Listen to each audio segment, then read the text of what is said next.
Hi అండి. చిన్న వంటకంతో మేము ముందుకు వచ్చాను. చేప శనతో వంటకం చేద్దాం మేము ముందుకు వచ్చాను. చేప శనని నేను ముందే బాయిల్ చేసి పెట్టేస్తున్నాను, అది వీడియో తీయలేదు, ఏమనుకోవద్దు.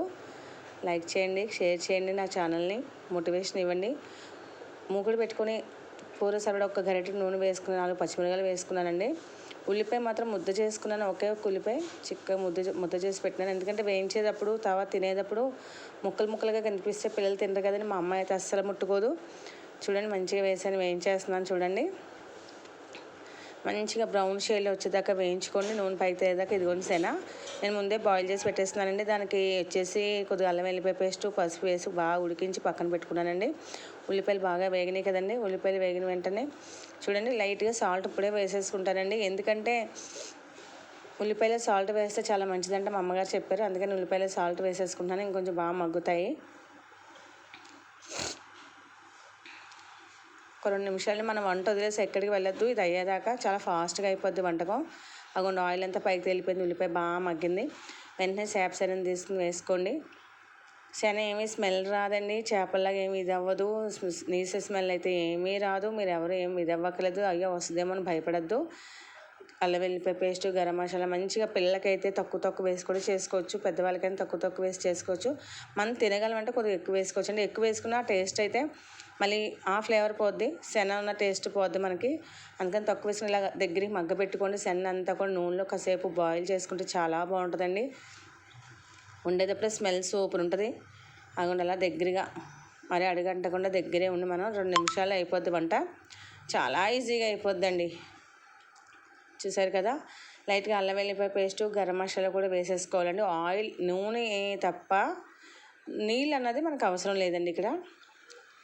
చూడండి, అదో మంచిగా అల్లం వెల్లిపాయ పేస్ట్ వేసిన ఒకసారి తిప్పుకుని తర్వాత గరం మసాలా వేసి తిప్పుకోండి.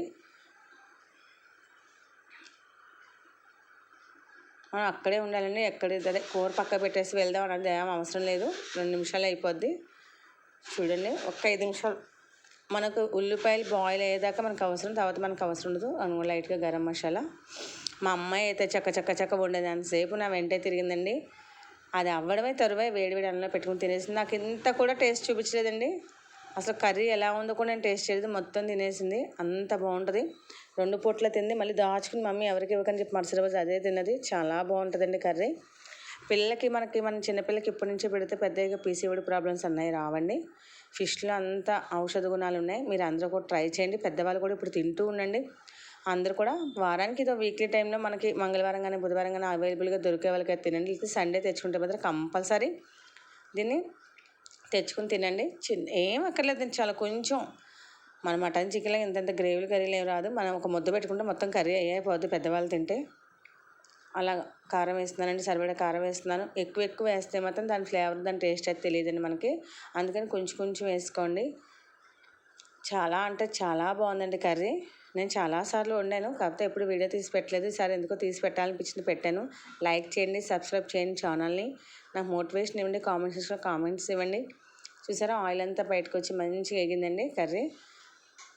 చాలా బాగుంది చూడండి.